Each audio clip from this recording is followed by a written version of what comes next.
Halo sahabat cerdas, tahukah kalian apa saja pengaruh perubahan dan interaksi keruangan terhadap kehidupan di negara-negara ASEAN? Mari kita pelajari bersama.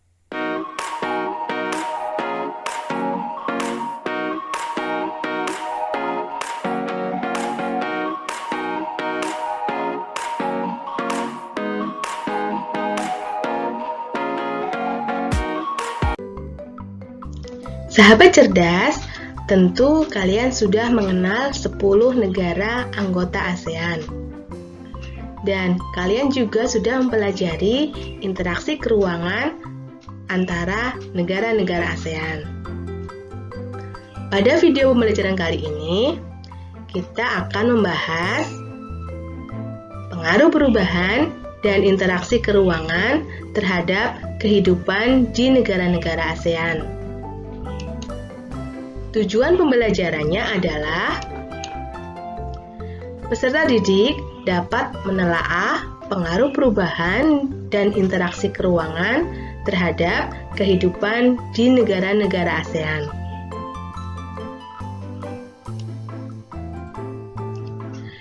Nah, pengaruh yang pertama adalah perubahan ruang dan interaksi antar ruang akibat faktor alam.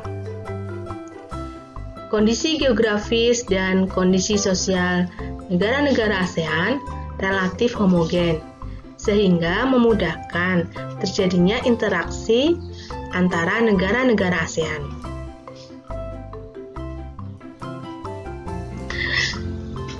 Nah, akibat faktor alam itu, yang pertama adalah faktor iklim, di mana letak negara-negara ASEAN dilewati oleh garis khatulistiwa,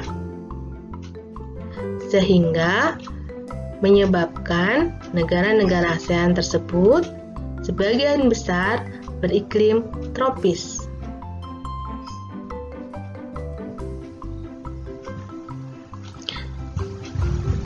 Nah, ini dilihat dari iklim matahari.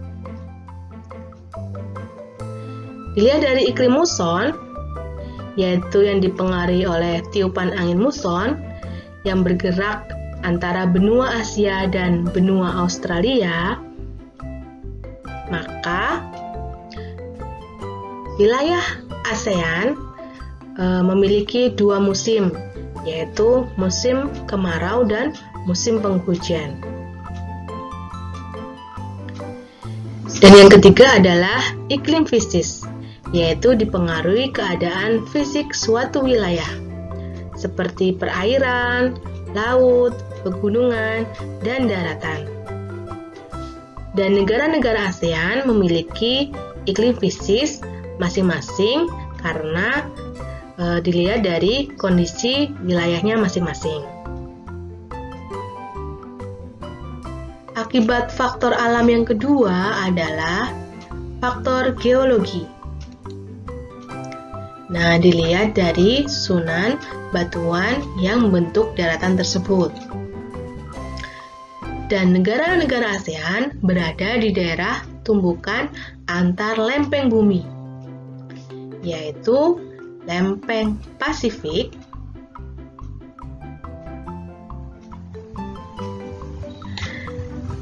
lempeng Eurasia,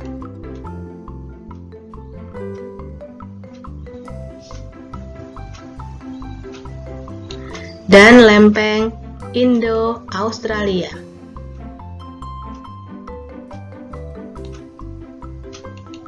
Karena berada di daerah tumbukan antar lempeng, menyebabkan munculnya gunung berapi. Di ASEAN terdapat dua deret pegunungan dunia, yaitu Sirkum Pasifik dan Sirkum Mediterania. Dan pengaruh yang kedua, akibat pergerakan lempeng yang bertumbukan menyebabkan bencana geologis seperti gempa bumi. Dan jika terjadi di laut, dapat menyebabkan tsunami. Faktor alam yang ketiga yang berpengaruh terhadap kehidupan negara-negara ASEAN adalah faktor ketersediaan sumber daya alam. Hampir semua negara-negara ASEAN memiliki sumber daya alam berupa barang tambang, kecuali Singapura.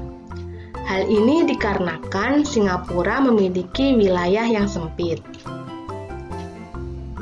Nah, sumber daya alam ternyata bukan hanya berupa barang tambang saja loh.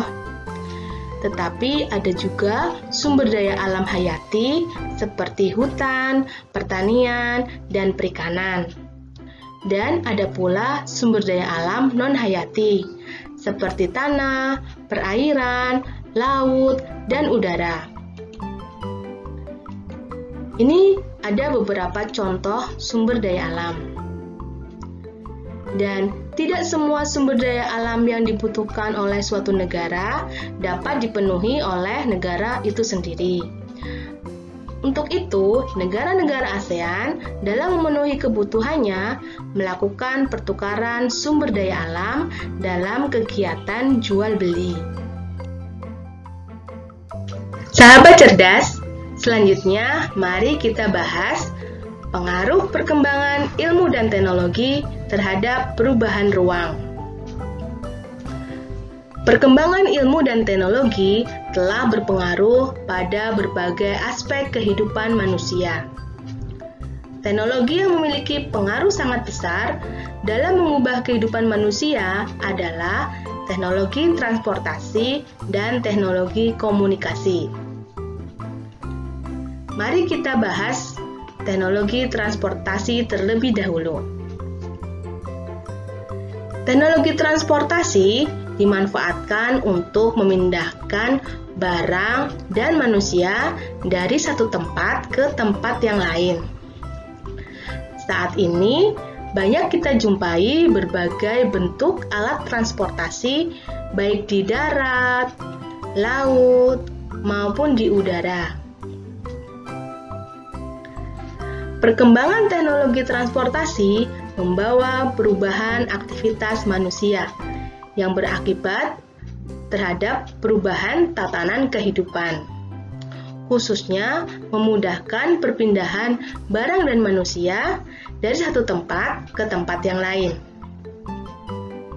Meski demikian, perkembangan teknologi transportasi tentu membutuhkan sarana dan prasarana seperti jalan, jembatan, terminal, pelabuhan, dan bandara. Pembangunan sarana transportasi tersebut tentu akan mengubah kondisi wilayah di suatu negara. Yang kedua adalah teknologi komunikasi. Teknologi komunikasi dimanfaatkan manusia untuk bertukar informasi. Nah, sahabat cerdas, pada gambar berikut, kalian bisa melihat beberapa orang sedang melakukan aktivitas dengan menggunakan alat teknologi komunikasi. Perkembangan teknologi komunikasi saat ini makin memungkinkan informasi dapat tersebar secara cepat dan luas. Berbeda dengan zaman dulu. Di zaman dahulu, persebaran informasi cenderung lama dan terbatas. Namun, ternyata perkembangan teknologi komunikasi saat ini membawa beberapa kerugian, di antaranya mengurangi intensitas interaksi secara langsung antar masyarakat.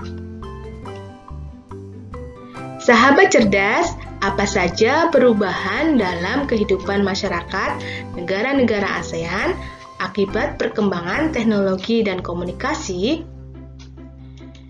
Di bidang sosial, berdampak pada bertambahnya jumlah penduduk dalam waktu yang singkat. Hal ini mengakibatkan kebutuhan transportasi massal semakin tinggi. Dan maraknya perdagangan manusia. Namun, kerjasama luar negeri pun semakin mudah. Di bidang ekonomi, berdampak pada bertambahnya pendapatan negara dari pajak dan sewa tempat tinggal. Kemudian nilai barang lokal meningkat dan barang-barang asing mudah didapat.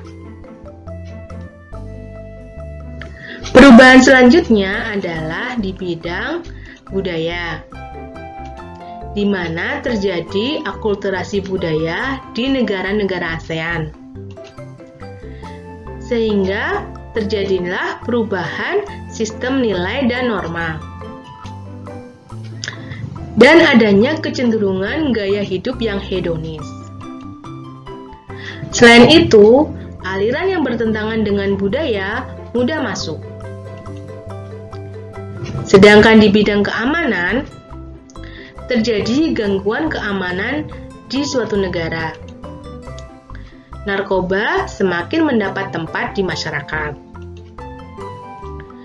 Kemudian, jaringan kelompok perusuh antar negara makin mudah diorganisir.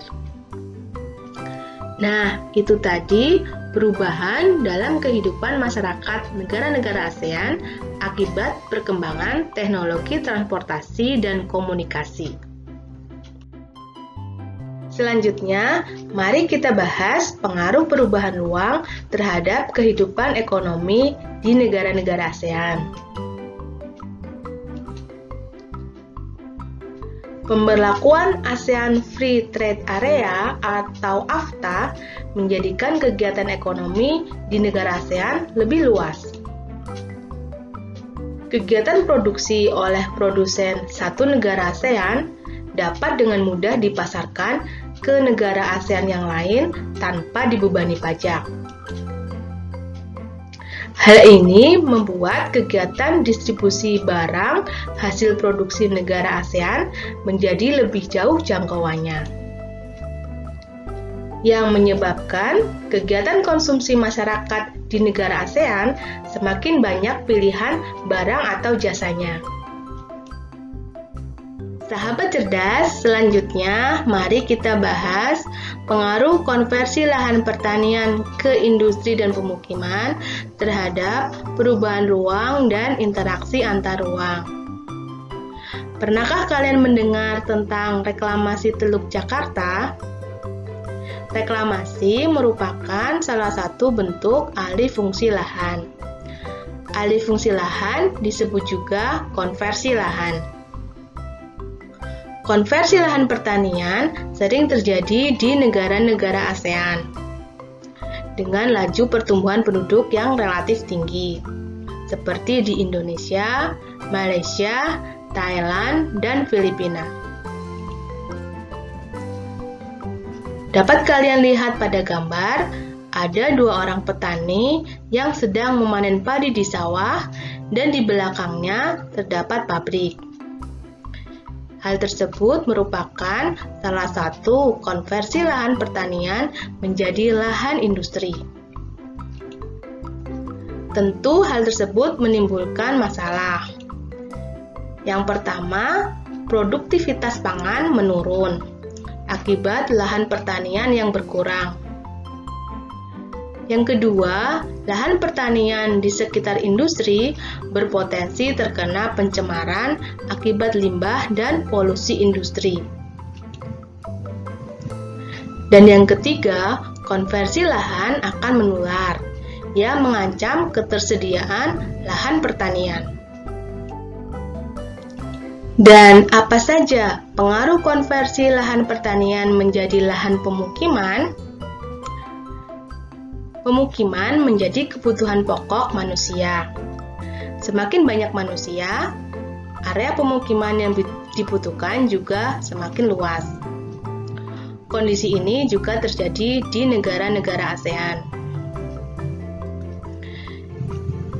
Nah, di mana kalian lihat pada gambar terdapat sawah dan di sampingnya ada pemukiman penduduk. Hal tersebut memiliki dampak negatif. Yang pertama, produktivitas pangan menurun akibat lahan pertanian yang berkurang. Yang kedua, petani dan buruh tani kehilangan mata pencaharian mereka. Yang ketiga, hilangnya lahan ruang terbuka hijau. Dan yang keempat, berkurangnya lahan resapan air. Nah, itu tadi pengaruh konversi lahan pertanian menjadi lahan industri dan lahan pemukiman. Nah, sahabat cerdas, tadi sudah kita pelajari pengaruh perubahan dan interaksi keruangan terhadap kehidupan di negara-negara ASEAN. Kalian sudah semakin paham kan?